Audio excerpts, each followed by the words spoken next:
many tools, too much stress, and way too many bills. Odoo replaces it all.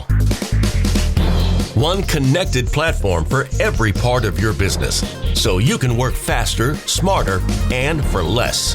Odoo, the only software you'll ever need. Try it free today at odoo.com. That's ODOO.com.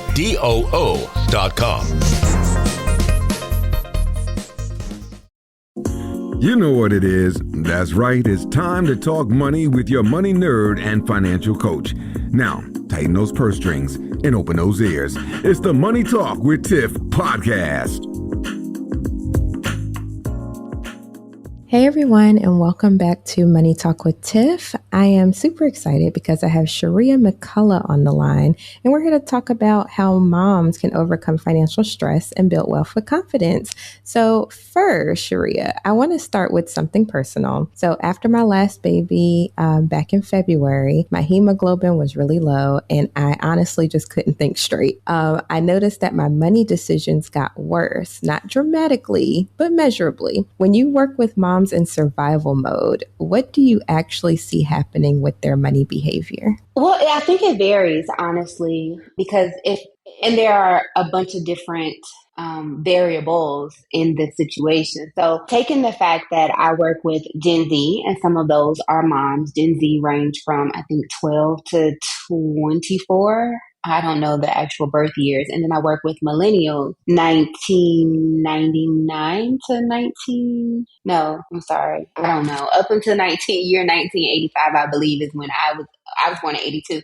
So anywhere between ages of the 19 to 24-year-old Gen Z, but then also the 35 to 45-year-old millennial moms. It may look very different. What the survival mode for those two populations may look very different. But to answer your question, a lot of times it looks like spontaneous purchases that are related to just surviving. So what that will look like, it may look like, excessive food purchases or restaurant purchases, because I don't have the capacity to figure out when I'm going to cook or have the energy to prepare a meal. It may look like, now I'm seeing it more often now, but not necessarily when I went in practice 5 years ago. The Klarna and the Afterpay, because they are making impulsive spending decisions to try to feel better when they're in survival mode. There are a lot of different emotions that come with survival mode, in addition to being overwhelmed and maybe overstimulated, overextended, and then, sad, disappointed, frustrated with what your current circumstances look like. With the Gen Z population that are moms that are finding themselves in survival mode, it is also those expensive or impulsive purchases to get by.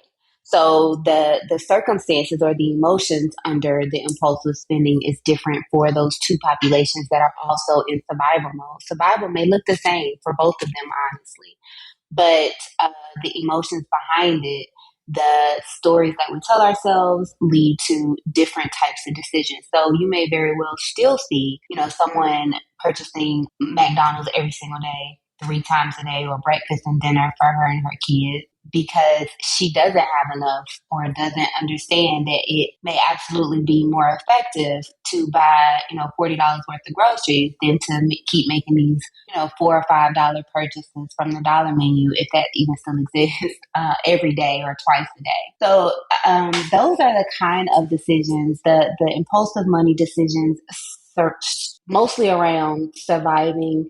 But again, for one population is to get by. For the other one is to soothe the emotions. Does that make sense? Yes, it does. And thank you so much for breaking that down, because I can completely relate. I just bought pizza last night because I just didn't have the capacity to cook dinner. And I'm like, and then sometimes some guilt comes out with that, because it's like, okay, I know I have a house full of groceries. However, I just don't feel like cooking right now. So I'm going to just spend some more money to spend on convenient. Another app for inventory, one for CRM. Oh, don't forget accounting. Wait, which login was that? Or you could use Odoo, one fully integrated system that does it all without the hassle. Ditch the app overload. Get everything your business needs on one platform. Try Odoo free today at odoo.com. That's ODOO.com. And brings up a really good point as well. In that latter generation, the millennials that have a little more money, have a little more structure, may also have some type of support, but still may very well be surviving. They may make impulsive purchases to overcompensate for where they feel like they're not showing up enough for their spouse, for their children. So excessive impulsive trips, which I have been guilty of, toys, excessive or expensive parties because they feel like they're not mommying enough. So that it can also show up that way as well. Gotcha. Now, I want to segue into this because, we're talking about emotional spending, and generally speaking, emotional spending gets a bad rap. But is it ever a good thing? Like, is it ever protective, or does it have any positive connotations whatsoever? I think it depends on the individual. So me, for example, I'm in a season so I do have 5 children, 26, 22, 21, 20, and then 13. While I have what I would like to think is some financial security, what I'll say is because I have financial security, I do make emotional purchases when I feel good, but I also can afford to make it. I think the negative connotation about emotional spending comes from overconsumption is tied to overconsumption, the assumption that people can't necessarily afford the purchases that they're making when they make emotional decisions. But I don't necessarily think that that's always the case. When I am feeling happy, I spend money on me, but I also spend money on my kids. I probably will give, a $20 bill instead of a $5 bill to the person begging on the street. I might buy, Panera bread for the person begging for food as opposed to McDonald's. So, and depending on someone's perspective, that may be considered overspending. So I think it's really about where you are emotionally. If you have the emotional capacity to really assess, why am I making this purchase? Right. And you're completely right. It is very relative, everything that I'm asking, because everybody's situation is going to be different. Now, in general, do you ever see women use financial stress as a way to avoid other things? Never. In my experience, I haven't seen it as a form of avoidance. I have seen it as an excuse. And so when I'm at the level of really holding them accountable, really breaking down their thoughts and their thought patterns and really challenging their perspectives, that is all to help them come to the conclusion that, okay, I am using this as an excuse. These are not really my circumstances. Or I can change my circumstances, but I've been avoiding it because I don't want the responsibility. So I guess, when I explain it that way, it can look like avoidance, but in the position that I'm sitting in, it often comes off as an excuse.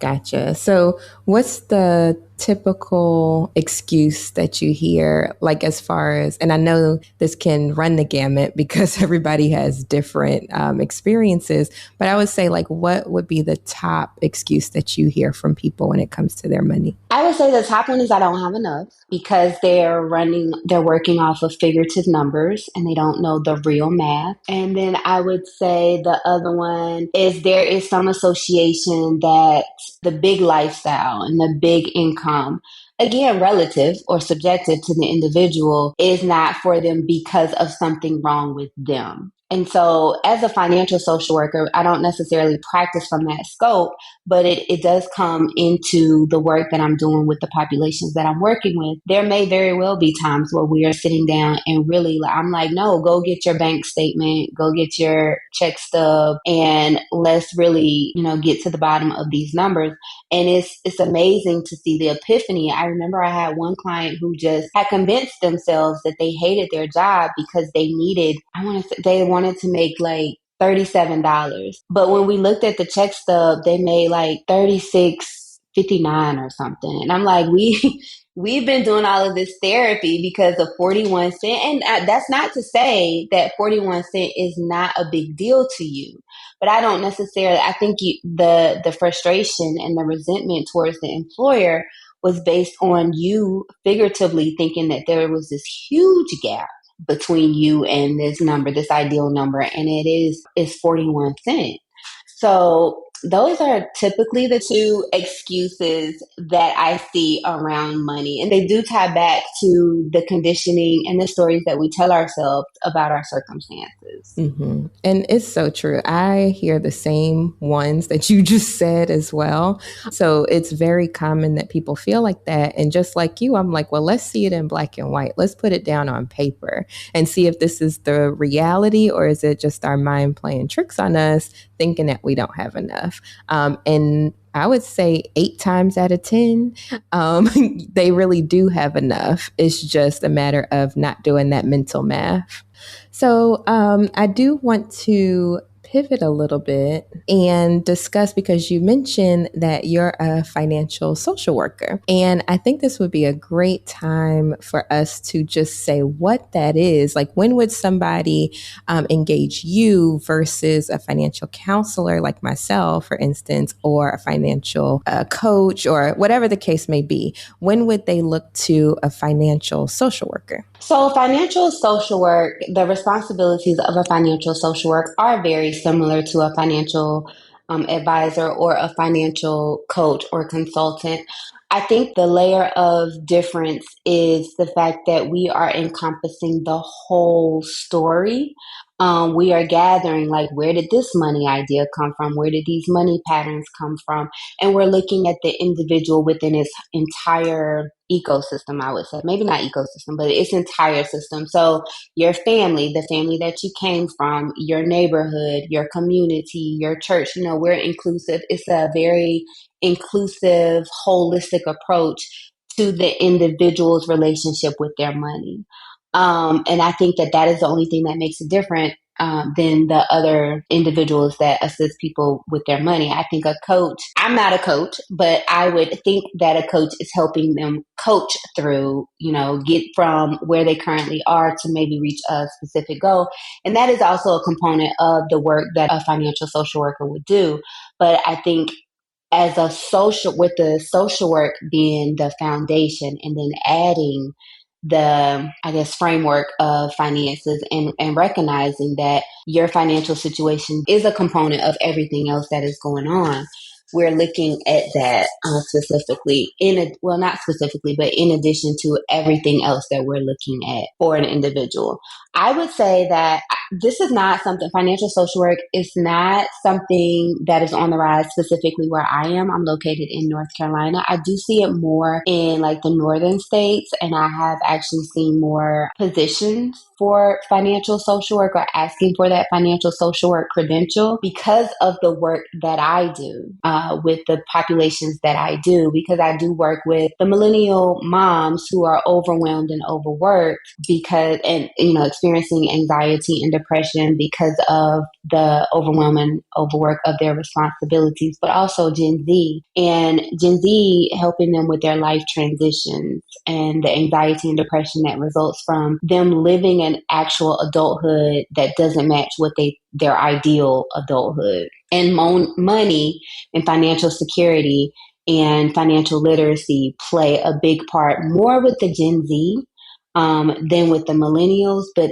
it definitely does come up. Gotcha. And I'm curious, when did your money mindset shift, if it has? So, long story short, I had two very, I think this is how I deal with grief from significant losses. So I lost my brother in 2006. I was 25, pregnant with my third child and in school. And although several of my classmates in high school died, when my brother died, it was the reality that we can die young. And so I immediately shift into, I can't keep playing, doing little stuff here. I get a job, then I quit, then I get a job, then I quit.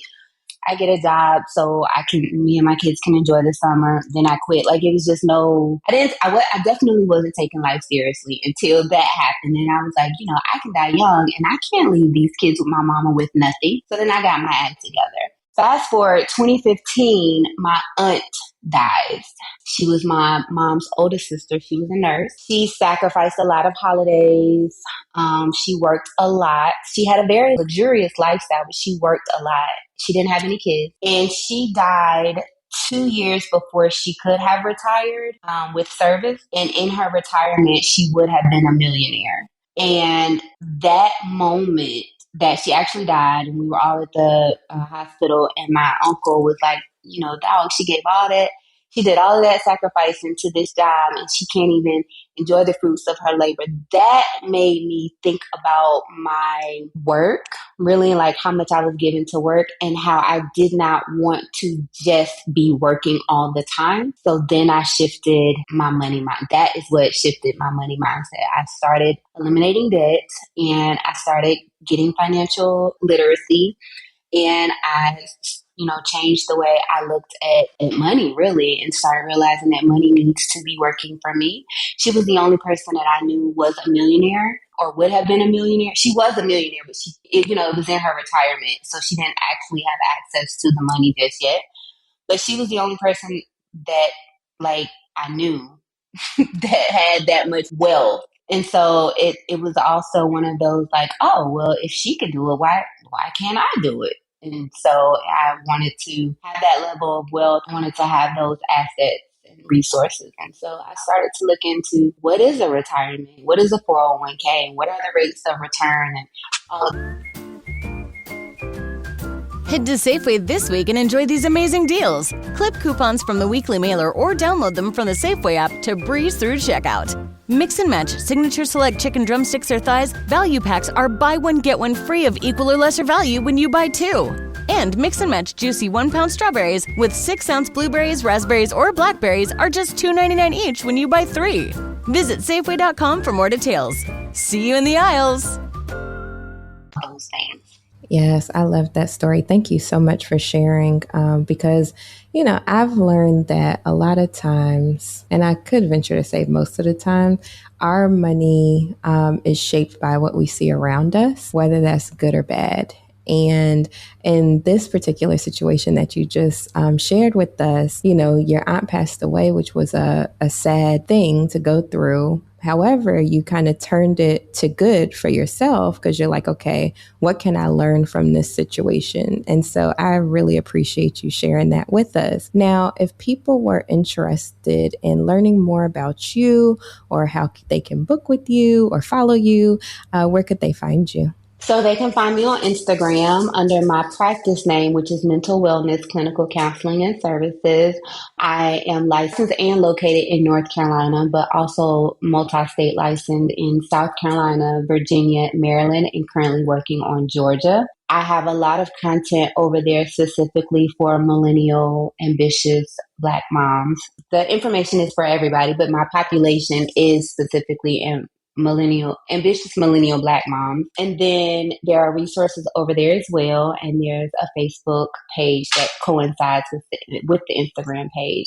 Because I am in my 40s and I am currently planning a year of rest, thanks to our net worth and the financial decisions that I made in the financial literacy, I can actually take a whole year off for my 45th birthday in 2028. I'll be 45, October 2027, but I'm going to work through the rest of the year. But I'm sharing the financial, how I am shaping my finances, having money transparent conversations, but then also having those conversations about moms who really need to center themselves and decenter everybody else so that they can show up fuller for everybody else. And that's a hard conversation to have with moms, particularly new moms. But I am sharing that, documenting and sharing that journey on TikTok is Shirria McCullough's Life. And then on YouTube, it is the same thing, Shirria McCullough's Life. Nice, nice. And yeah, you're so right. I'm like felt because we can't pour from an empty cup. Like we have to, as moms, as women, really, do stuff for ourselves too. And somebody just had that conversation with me. I want to say last week. because I live in Jamaica now. And they were like, because I was like, one of the misconceptions is that I'm on the beach every day. And I'm like, in real life, I only go to the beach maybe like once a month. And they were like, well, Tiffany, you probably should get to the beach more often. And I'm like, you know what? You're actually right. I can make some time. I could take an hour or so out my day and go to the beach. You know what I'm saying? So, I feel like as moms, we have to be reminded of that. Especially like myself, I'm a single mom. I'm like, I have to make time for myself. Otherwise, I'll just get burnt out and then I can't help anybody. So thank you for bringing that up. Mm-hmm. Yes, but the thing is, we're never supposed to pour from the. We're not supposed to be pouring at all. We're actually supposed to keep our cup so full that the people that we love get the overflow. And so, I'm helping moms understand that, because a lot of times their happiness are in these things. My kids make me happy. My spouse makes me happy. And I say that's not really happiness, because happiness is internal. Your kids and your spouse should enhance your happiness, and you do the same. So, and that is a misconception. We talk a lot. That's a very common phrase. Don't pour from an empty cup. And the misconception is that we need to fill our cup to pour from, but I'm never supposed to pour from it. It's supposed to be so full that you catch the overflow. I love that perspective, and I might start using it. So thank you. But anywho, thank you so much, Shirria. That was a mic drop moment. I will make sure that I have all of your links in the show notes. So if people are listening, they didn't catch all of that, just check the show notes. It'll be there. Thank you again for sharing your story and all of this information with us. It has been very helpful for me as a Black mom, but I'm sure my audience as well. So thank you. You are very welcome. And thank you for having me. It was absolutely a pleasure. All right. Bye. Thank you for listening, joining, and being a part of the Money Talk with Tiff podcast this week. You can check Tiff out every Thursday for a new Money Talk podcast. But if you just can't wait until next week, you can listen to previous podcast episodes at moneytalkwitht.com or follow Tiff on all social media platforms at Money Talk with T. Until next time, spend wise by spending less than you make. A word to the money wise is always sufficient.